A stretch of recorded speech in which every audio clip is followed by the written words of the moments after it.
Welcome back. ದೇವರ ಬಗ್ಗೆ ಹೋರಾಟಗಾರ್ತಿ BT Lalitha Nayak ಅವರು ವಿವಾದ ಸೃಷ್ಟಿ ಮಾಡಿಬಿಟ್ಟಿದ್ದಾರೆ. ಗಣೇಶ, ಶಿವ, ಪಾರ್ವತಿ, ಅಯ್ಯಪ್ಪ ದೇವರ ಬಗ್ಗೆ ವಿವಾದ ಸೃಷ್ಟಿಯಾಗಿದೆ ಅವರ ಮಾತುಗಳಿಂದ. ಗಣೇಶ ಅನ್ನೋದು ಜ್ಞಾನ, ಆ ಜ್ಞಾನಕ್ಕೆ ಆಕಾರ ಕೊಟ್ಟಿದ್ದಾರೆ. ಈಶ್ವರ ಅನ್ನುವಂಥ ಅಪ್ಪ ಇದ್ದಾನೆ, ದೇವರು ಯಾರನ್ನಾದ್ರೂ ಕೊಲ್ತಾರಾ ಅಂತ ಪ್ರಶ್ನೆ ಮಾಡಿದ್ದಾರೆ. ದೇವರಾದಂಥವರು ಪಾರ್ವತಿ ಬಚ್ಚಲು ಮನೆಯಲ್ಲಿ ಇರ್ಲಿಲ್ವಾ? ಹುಡುಗ ಅಡ್ಡ ಇದ್ದಾನೆ ಅಂತ ಅವನನ್ನ ಕೊಲ್ಲುತ್ತಾರೆ. ಅವರನ್ನ ದೇವರಂತ ಹೇಗೆ ಹೇಳ್ತೀವಿ? ಲಲಿತಾ ನಾಯಕ್ ಅಯ್ಯಪ್ಪ ಕಾಡಿನಲ್ಲಿ ಇಲ್ಲ, ಎಲ್ಲಾ ಕಡೆ ಅನಾಥವಾಗಿದ್ದಾನೆ ಅಂತ ಹೇಳೋ ಮೂಲಕ ವಿವಾದ ಸೃಷ್ಟಿ ಮಾಡಿಬಿಟ್ಟಿದ್ದಾರೆ. ಇನ್ನು ಗಣೇಶನ ಹಬ್ಬ ಮತ್ತು ಬೇರೆ ಬೇರೆ ಹಬ್ಬಗಳು, ಈ ಹಬ್ಬಗಳನ್ನು ನಾವು ಹೇಗೆ ಯಾವ ದೃಷ್ಟಿಯಿಂದ ನೋಡಬೇಕು? ಗಣೇಶ ಅನ್ನೋದು ಒಂದು ಜ್ಞಾನ, ಆ ಜ್ಞಾನಕ್ಕೆ ಅವರು ಒಂದು ಆಕಾರ ಕೊಟ್ಟಿದ್ದಾರೆ. ಅದಕ್ಕೆ ಒಂದು ಸೊಳ್ಳಿದೆ, ಒಂದು ತಲೆ ಇದೆ. ಈಶ್ವರ ಅನ್ನೋಂಥ ಅಪ್ಪ ಇದ್ದಾನೆ ಅಲ್ರಿ, ದೇವರಿರೋನು ಯಾರನ್ನಾದರೂ ಕೊಲ್ತಾರೆ? ಇಡೀ ಈ ಧರೆಯಿಂದ ಆಕಾಶದೆತ್ತರಕ್ಕೆ ಬೆಳೆದು ಎಲ್ಲ ಕಡೆ ಇರುವಂಥ ಅಣರೇಣು ತೃಣಕಾಷ್ಟದಲ್ಲಿಯೂ ದೇವರಿದ್ದಾನೆ ಅಂದಾಗ ಪಾರ್ವತಿ ಬಚ್ಚಲ್ ಮನೇಲಿರೋಲ್ವಾ ದೇವರು? ಆ ಹುಡುಗ ಅಡ್ಡ ನಿಂತಿದ್ದಾನೆ, ಅವನನ್ನು ಕೊಂದು ಒಳಗೆ ಹೋಗಬೇಕು ಅನ್ನೋದನ್ನು ನಾವು ದೇವರು ಅಂತ ಹೇಗಂತೀವಿ? ಮನುಷ್ಯರವರೆಲ್ಲ, ಅವರೆಲ್ಲರೂ ಕೂಡ ಮನುಷ್ಯರು ತಪ್ಪು ಮಾಡಿದ್ದಾರೆ. ಆ ತಪ್ಪನ್ನು ನಾವು ತಿದ್ದುಕೊಂಡು ಈಗಿನ ಕಾಲದಲ್ಲಿ ಇನ್ನು ಗಣೇಶನ ಹಬ್ಬ ಮತ್ತು ಬೇರೆ ಬೇರೆ ಹಬ್ಬಗಳು, ಈ ಹಬ್ಬಗಳನ್ನು ನಾವು ಹೇಗೆ ಯಾವ ದೃಷ್ಟಿಯಿಂದ ನೋಡಬೇಕು? ಗಣೇಶ ಅನ್ನೋದು ಒಂದು ಜ್ಞಾನ, ಆ ಜ್ಞಾನಕ್ಕೆ ಅವರು ಒಂದು ಆಕಾರ.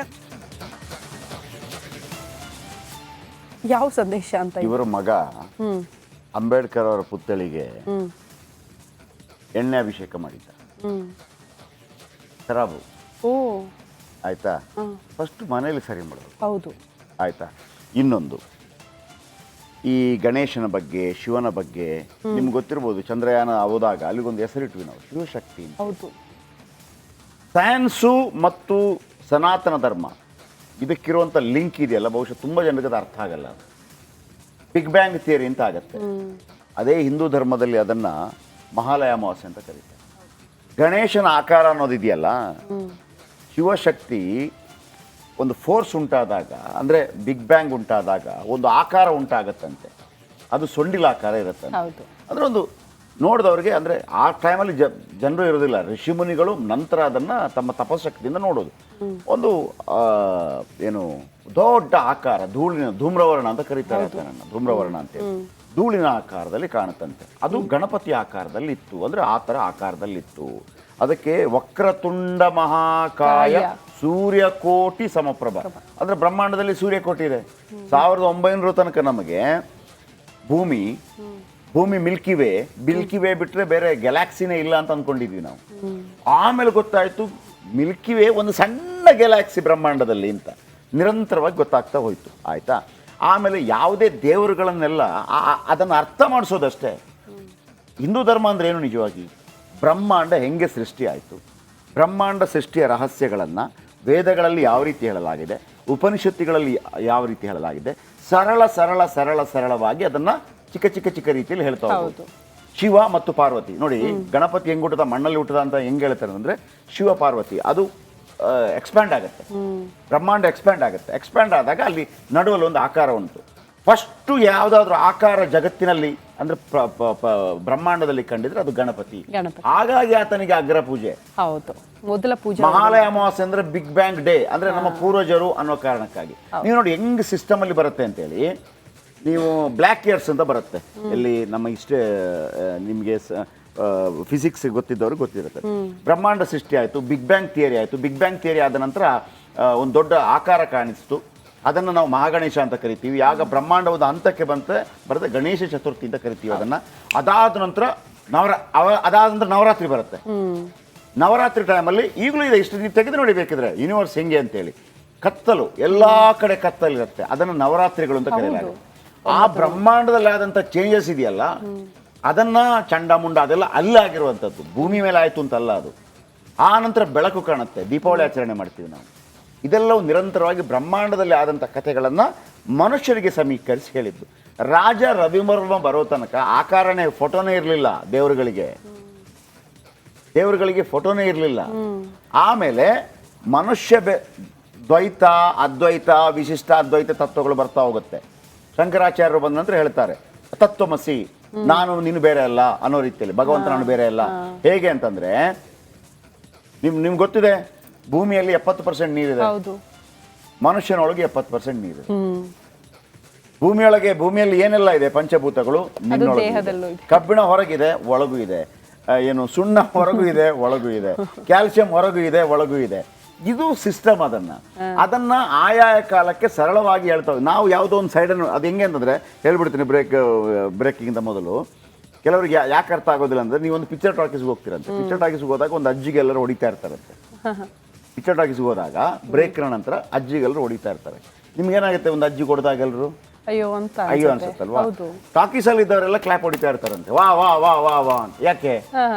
ಯಾಕೆ ಅಂತಂದ್ರೆ ಅವರ ಆರಂಭದ ಎಪಿಸೋಡ್ ನೋಡಿದ್ದಾರೆ. ಆ ಆರಂಭದ ಎಪಿಸೋಡ್ ಅಲ್ಲಿ ಅಜ್ಜಿ ಇದ್ದವರಿಗೆಲ್ಲ ಅಷ್ಟು ಕಾಟ ಕೊಟ್ಟಿದೆ, ಹಾಗಾಗಿ ಅವರಿಗೆ ನೆಕ್ಸ್ಟ್ ಖುಷಿ ಆಗ್ತಾ ಇದೆ. ನಾವೇನ್ ಮಾಡ್ತೀವಿ, ಒಂದು ಪಾರ್ಟ್ ಯಾವುದೋ ತಗೋತೀವಿ, ನಿರಂತರವಾಗಿ ಸಾಧ್ಯನೇ ಇಲ್ಲ ನಮ್ಮಿಂದ ಅದನ್ನು ಕಲ್ತ್ಕೊಳ್ಳೋಕ್ಕೂ ಕೂಡ. ಆಯ್ತಾ? ಸೊ ಇವರು ಈ ವಿಚಾರಗಳನ್ನ ಹೇಳಿ ದಾರಿ ತಪ್ಪಿಸುವ ಪ್ರಯತ್ನಗಳನ್ನ ಮಾಡ್ತಾ ಇರುವಂಥದ್ದು. ಸನಾತನ ಧರ್ಮ ಅಂತಂದ್ರೆ ಇಡೀ ಬ್ರಹ್ಮಾಂಡ ಸೃಷ್ಟಿಯಾದ ಕತೆ. ಅದನ್ನು ಸರಳವಾಗಿ ಹೇಳೋದಕ್ಕೆ ಬೇರೆ ಬೇರೆ ಉಪಮೆಗಳನ್ನು ಬಳಸಿದ್ದಾರೆ. ಈಗ ವೆಲ್ಕಮ್ ಬ್ಯಾಕ್.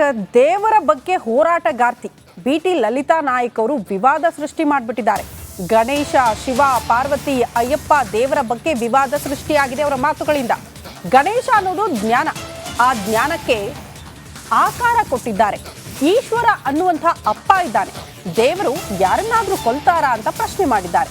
ದೇವರಾದಂಥವರು ಪಾರ್ವತಿ ಬಚ್ಚಲು ಮನೆಯಲ್ಲಿ ಇರ್ಲಿಲ್ವಾ? ಹುಡುಗ ಅಡ್ಡ ಇದ್ದಾನೆ ಅಂತ ಅವನನ್ನ ಕೊಲ್ಲುತ್ತಾರೆ. ಅವರನ್ನ ದೇವರಂತ ಹೇಗೆ ಹೇಳ್ತೀವಿ? ಲಲಿತಾ ನಾಯಕ್ ಅಯ್ಯಪ್ಪ ಕಾಡಿನಲ್ಲಿ ಇಲ್ಲ, ಎಲ್ಲಾ ಕಡೆ ಅನಾಥವಾಗಿದ್ದಾನೆ ಅಂತ ಹೇಳೋ ಮೂಲಕ ವಿವಾದ ಸೃಷ್ಟಿ ಮಾಡಿಬಿಟ್ಟಿದ್ದಾರೆ. ಇನ್ನು ಗಣೇಶನ ಹಬ್ಬ ಮತ್ತು ಬೇರೆ ಬೇರೆ ಹಬ್ಬಗಳು, ಈ ಹಬ್ಬಗಳನ್ನು ನಾವು ಹೇಗೆ ಯಾವ ದೃಷ್ಟಿಯಿಂದ ನೋಡಬೇಕು? ಗಣೇಶ ಅನ್ನೋದು ಒಂದು ಜ್ಞಾನ. ಆ ಜ್ಞಾನಕ್ಕೆ ಅವರು ಒಂದು ಆಕಾರ ಕೊಟ್ಟಿದ್ದಾರೆ. ಅದಕ್ಕೆ ಒಂದು ಸೊಳ್ಳಿದೆ, ಒಂದು ತಲೆ ಇದೆ. ಈಶ್ವರ ಅನ್ನೋಂಥ ಅಪ್ಪ ಇದ್ದಾನೆ ಅಲ್ರಿ. ದೇವರಿರೋನು ಯಾರನ್ನಾದರೂ ಕೊಲ್ತಾರೆ? ಇಡೀ ಈ ಧರೆಯಿಂದ ಆಕಾಶದೆತ್ತರಕ್ಕೆ ಬೆಳೆದು ಎಲ್ಲ ಕಡೆ ಇರುವಂಥ ಅಣರೇಣು ತೃಣಕಾಷ್ಟದಲ್ಲಿಯೂ ದೇವರಿದ್ದಾನೆ ಅಂದಾಗ ಪಾರ್ವತಿ ಬಚ್ಚಲ್ ಮನೇಲಿರೋಲ್ವಾ ದೇವರು? ಆ ಹುಡುಗ ಅಡ್ಡ ನಿಂತಿದ್ದಾನೆ, ಅವನನ್ನು ಕೊಂದು ಒಳಗೆ ಹೋಗಬೇಕು ಅನ್ನೋದನ್ನು ನಾವು ದೇವರು ಅಂತ ಹೇಗಂತೀವಿ? ಮನುಷ್ಯರವರೆಲ್ಲ, ಅವರೆಲ್ಲರೂ ಕೂಡ ಮನುಷ್ಯರು ತಪ್ಪು ಮಾಡಿದ್ದಾರೆ.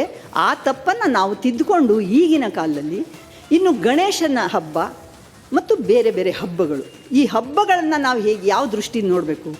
ಗಣೇಶ ಅನ್ನೋದು ಒಂದು ಜ್ಞಾನ. ಆ ಜ್ಞಾನಕ್ಕೆ ಅವರು ಒಂದು ಆಕಾರ. ಯಾವ ಸಂದೇಶ ಅಂತ? ಇವರ ಮಗ ಅಂಬೇಡ್ಕರ್ ಅವರ ಪುತ್ಥಳಿಗೆ ಎಣ್ಣೆ ಅಭಿಷೇಕ ಮಾಡಿದ್ದ. ಖರಾಬು ಆಯ್ತಾ? ಫಸ್ಟ್ ಮನೇಲಿ ಸರಿ ಮಾಡೋದು. ಹೌದು. ಆಯ್ತಾ? ಇನ್ನೊಂದು, ಈ ಗಣೇಶನ ಬಗ್ಗೆ, ಶಿವನ ಬಗ್ಗೆ ನಿಮ್ಗೆ ಗೊತ್ತಿರ್ಬೋದು. ಚಂದ್ರಯಾನ ಹೋದಾಗ ಅಲ್ಲಿಗೊಂದು ಹೆಸರಿಟ್ವಿ ನಾವು, ಶಿವಶಕ್ತಿ. ಹೌದು. ಸೈನ್ಸು ಮತ್ತು ಸನಾತನ ಧರ್ಮ ಇದಕ್ಕಿರುವಂಥ ಲಿಂಕ್ ಇದೆಯಲ್ಲ, ಬಹುಶಃ ತುಂಬ ಜನರಿಗೆ ಅದು ಅರ್ಥ ಆಗಲ್ಲ. ಬಿಗ್ ಬ್ಯಾಂಗ್ ಥಿಯರಿ ಅಂತ ಆಗತ್ತೆ. ಅದೇ ಹಿಂದೂ ಧರ್ಮದಲ್ಲಿ ಅದನ್ನು ಮಹಾಲಯ ಅಮಾವಾಸ್ಯೆ ಅಂತ ಕರೀತಾರೆ. ಗಣೇಶನ ಆಕಾರ ಅನ್ನೋದಿದೆಯಲ್ಲ, ಶಿವಶಕ್ತಿ ಒಂದು ಫೋರ್ಸ್ ಉಂಟಾದಾಗ, ಅಂದರೆ ಬಿಗ್ ಬ್ಯಾಂಗ್ ಉಂಟಾದಾಗ ಒಂದು ಆಕಾರ ಉಂಟಾಗತ್ತಂತೆ. ಅದು ಸೊಂಡಿಲ ಆಕಾರ ಇರುತ್ತಂತೆ. ಅಂದರೆ ಒಂದು ನೋಡಿದವ್ರಿಗೆ, ಅಂದರೆ ಆ ಟೈಮಲ್ಲಿ ಜನರು ಇರೋದಿಲ್ಲ, ಋಷಿಮುನಿಗಳು ನಂತರ ಅದನ್ನು ತಮ್ಮ ತಪಶಕ್ತಿಯಿಂದ ನೋಡೋದು. ಒಂದು ಏನು ದೊಡ್ಡ ಆಕಾರ, ಧೂಮ್ರವರ್ಣ ಅಂತ ಕರೀತಾರೆ, ಧೂಮ್ರವರ್ಣ ಅಂತೇಳಿ, ಧೂಳಿನ ಆಕಾರದಲ್ಲಿ ಕಾಣುತ್ತಂತೆ. ಅದು ಗಣಪತಿ ಆಕಾರದಲ್ಲಿ ಇತ್ತು, ಅಂದರೆ ಆ ಥರ ಆಕಾರದಲ್ಲಿತ್ತು. ಅದಕ್ಕೆ ವಕ್ರತುಂಡ ಮಹಾಕಾಯ ಸೂರ್ಯಕೋಟಿ ಸಮಪ್ರಭ, ಅಂದರೆ ಬ್ರಹ್ಮಾಂಡದಲ್ಲಿ ಸೂರ್ಯಕೋಟಿ ಇದೆ. 1900 ತನಕ ನಮಗೆ ಭೂಮಿ ಮಿಲ್ಕಿ ವೇ ಬಿಟ್ಟರೆ ಬೇರೆ ಗ್ಯಾಲಾಕ್ಸಿನೇ ಇಲ್ಲ ಅಂತ ಅಂದ್ಕೊಂಡಿದ್ವಿ ನಾವು. ಆಮೇಲೆ ಗೊತ್ತಾಯಿತು ಮಿಲ್ಕಿ ವೇ ಒಂದು ಸಣ್ಣ ಗ್ಯಾಲಾಕ್ಸಿ ಬ್ರಹ್ಮಾಂಡದಲ್ಲಿ ಅಂತ ನಿರಂತರವಾಗಿ ಗೊತ್ತಾಗ್ತಾ ಹೋಯಿತು. ಆಯಿತಾ?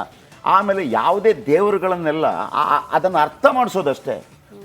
ಹಿಂದೂ ಧರ್ಮ ಅಂದರೆ ಏನು? ನಿಜವಾಗಿ ಬ್ರಹ್ಮಾಂಡ ಹೆಂಗೆ ಸೃಷ್ಟಿ ಆಯಿತು, ಬ್ರಹ್ಮಾಂಡ ಸೃಷ್ಟಿಯ ರಹಸ್ಯಗಳನ್ನು ವೇದಗಳಲ್ಲಿ ಯಾವ ರೀತಿ ಹೇಳಲಾಗಿದೆ, ಉಪನಿಷತ್ತುಗಳಲ್ಲಿ ಯಾವ ರೀತಿ ಹೇಳಲಾಗಿದೆ, ಸರಳವಾಗಿ ಅದನ್ನು ಚಿಕ್ಕ ರೀತಿಯಲ್ಲಿ ಹೇಳ್ತಾ ಹೋಗ್ಬೋದು. ಶಿವ ಮತ್ತು ಪಾರ್ವತಿ ನೋಡಿ, ಗಣಪತಿ ಹೆಂಗೆ ಹುಟ್ಟದ, ಮಣ್ಣಲ್ಲಿ ಹುಟ್ಟದ ಅಂತ ಹೆಂಗೆ ಹೇಳ್ತಾರೆ ಅಂದರೆ ಶಿವ ಪಾರ್ವತಿ. ಅದು ಎಕ್ಸ್ಪ್ಯಾಂಡ್ ಆಗುತ್ತೆ, ಬ್ರಹ್ಮಾಂಡ ಎಕ್ಸ್ಪ್ಯಾಂಡ್ ಆಗುತ್ತೆ. ಎಕ್ಸ್ಪ್ಯಾಂಡ್ ಆದಾಗ ಅಲ್ಲಿ ನಡುವಲ್ಲಿ ಒಂದು ಆಕಾರ ಉಂಟು. ಫಸ್ಟು ಯಾವುದಾದ್ರೂ ಆಕಾರ ಜಗತ್ತಿನಲ್ಲಿ ಅಂದರೆ ಬ್ರಹ್ಮಾಂಡದಲ್ಲಿ ಕಂಡಿದ್ರೆ ಅದು ಗಣಪತಿ. ಹಾಗಾಗಿ ಆತನಿಗೆ ಅಗ್ರ ಪೂಜೆ. ಹೌದು, ಮೊದಲ ಪೂಜೆ. ಮಹಾಲಯ ಅಮಾವಾಸ್ಯೆ ಅಂದ್ರೆ ಬಿಗ್ ಬ್ಯಾಂಗ್ ಡೇ, ಅಂದ್ರೆ ನಮ್ಮ ಪೂರ್ವಜರು ಅನ್ನೋ ಕಾರಣಕ್ಕಾಗಿ. ನೀವು ನೋಡಿ ಹೆಂಗ್ ಸಿಸ್ಟಮ್ ಅಲ್ಲಿ ಬರುತ್ತೆ ಅಂತೇಳಿ, ನೀವು ಬ್ಲ್ಯಾಕ್ ಇಯರ್ಸ್ ಅಂತ ಬರುತ್ತೆ ಇಲ್ಲಿ ನಮ್ಮ ನಿಮಗೆ ಫಿಸಿಕ್ಸ್ ಗೊತ್ತಿದ್ದವರು ಗೊತ್ತಿರುತ್ತೆ. ಬ್ರಹ್ಮಾಂಡ ಸೃಷ್ಟಿ ಆಯಿತು, ಬಿಗ್ ಬ್ಯಾಂಗ್ ಥಿಯರಿ ಆಯಿತು. ಬಿಗ್ ಬ್ಯಾಂಗ್ ಥಿಯರಿ ಆದ ನಂತರ ಒಂದು ದೊಡ್ಡ ಆಕಾರ ಕಾಣಿಸ್ತು, ಅದನ್ನು ನಾವು ಮಹಾಗಣೇಶ ಅಂತ ಕರಿತೀವಿ. ಆಗ ಬ್ರಹ್ಮಾಂಡವಾದ ಹಂತಕ್ಕೆ ಬರುತ್ತೆ ಗಣೇಶ ಚತುರ್ಥಿ ಅಂತ ಕರಿತೀವಿ ಅದನ್ನು. ಅದಾದ ನಂತರ ನವರಾತ್ರಿ ಬರುತ್ತೆ. ನವರಾತ್ರಿ ಟೈಮಲ್ಲಿ ಈಗಲೂ ಇದೆ, ಇಷ್ಟು ನೀವು ತೆಗೆದು ನೋಡಿ ಬೇಕಿದ್ರೆ ಯೂನಿವರ್ಸ್ ಹೆಂಗೆ ಅಂತೇಳಿ. ಕತ್ತಲು, ಎಲ್ಲ ಕಡೆ ಕತ್ತಲಿರುತ್ತೆ, ಅದನ್ನು ನವರಾತ್ರಿಗಳು ಅಂತ ಕರೆಯಲಾಗುತ್ತೆ. ಆ ಬ್ರಹ್ಮಾಂಡದಲ್ಲಿ ಆದಂಥ ಚೇಂಜಸ್ ಇದೆಯಲ್ಲ, ಅದನ್ನು ಚಂಡಮುಂಡ ಅದೆಲ್ಲ ಅಲ್ಲಾಗಿರುವಂಥದ್ದು, ಭೂಮಿ ಮೇಲೆ ಆಯಿತು ಅಂತಲ್ಲ ಅದು. ಆ ನಂತರ ಬೆಳಕು ಕಾಣುತ್ತೆ, ದೀಪಾವಳಿ ಆಚರಣೆ ಮಾಡ್ತೀವಿ ನಾವು. ಇದೆಲ್ಲವೂ ನಿರಂತರವಾಗಿ ಬ್ರಹ್ಮಾಂಡದಲ್ಲಿ ಆದಂಥ ಕಥೆಗಳನ್ನು ಮನುಷ್ಯರಿಗೆ ಸಮೀಕರಿಸಿ ಹೇಳಿದ್ದು. ರಾಜ ರವಿವರ್ಮ ಬರೋ ತನಕ ಆಕಾರನೇ ಫೋಟೋನೇ ಇರಲಿಲ್ಲ ದೇವರುಗಳಿಗೆ ಫೋಟೋನೇ ಇರಲಿಲ್ಲ. ಆಮೇಲೆ ಮನುಷ್ಯ ದ್ವೈತ, ಅದ್ವೈತ, ವಿಶಿಷ್ಟ ಅದ್ವೈತ ತತ್ವಗಳು ಬರ್ತಾ ಹೋಗುತ್ತೆ. ಶಂಕರಾಚಾರ್ಯರು ಬಂದ ನಂತರ ಹೇಳ್ತಾರೆ ತತ್ವಮಸಿ, ನಾನು ನೀನು ಬೇರೆ ಅಲ್ಲ ಅನ್ನೋ ರೀತಿಯಲ್ಲಿ, ಭಗವಂತ ನಾನು ಬೇರೆ ಅಲ್ಲ. ಹೇಗೆ ಅಂತಂದ್ರೆ ನಿಮ್ಗೆ ಗೊತ್ತಿದೆ, ಭೂಮಿಯಲ್ಲಿ 70% ನೀರಿದೆ, ಮನುಷ್ಯನೊಳಗೆ 70% ನೀರಿದೆ. ಭೂಮಿಯಲ್ಲಿ ಏನೆಲ್ಲ ಇದೆ, ಪಂಚಭೂತಗಳು ನಿನ್ನೊಳಗೆ. ಕಬ್ಬಿಣ ಹೊರಗಿದೆ, ಒಳಗೂ ಇದೆ. ಏನು ಸುಣ್ಣ ಹೊರಗೂ ಇದೆ, ಒಳಗೂ ಇದೆ. ಕ್ಯಾಲ್ಸಿಯಂ ಹೊರಗೂ ಇದೆ, ಒಳಗೂ ಇದೆ. ಇದು ಸಿಸ್ಟಮ್. ಅದನ್ನ ಆಯಾಯ ಕಾಲಕ್ಕೆ ಸರಳವಾಗಿ ಹೇಳ್ತವೆ. ನಾವು ಯಾವುದೋ ಒಂದು ಸೈಡನ್ನು, ಅದು ಹೆಂಗೆ ಅಂತಂದ್ರೆ ಹೇಳ್ಬಿಡ್ತೀನಿ, ಬ್ರೇಕಿಂಗಿಂತ ಮೊದಲು ಕೆಲವರಿಗೆ ಯಾಕೆ ಅರ್ಥ ಆಗೋದಿಲ್ಲ ಅಂದ್ರೆ, ನೀವೊಂದು ಪಿಕ್ಚರ್ ಟಾಕೀಸ್ಗೆ ಹೋಗ್ತೀರಂತೆ. ಪಿಕ್ಚರ್ ಟಾಕೀಸ್ಗೆ ಹೋದಾಗ ಒಂದು ಅಜ್ಜಿಗೆ ಎಲ್ಲರೂ ಹೊಡಿತಾ ಇರ್ತಾರಂತೆ.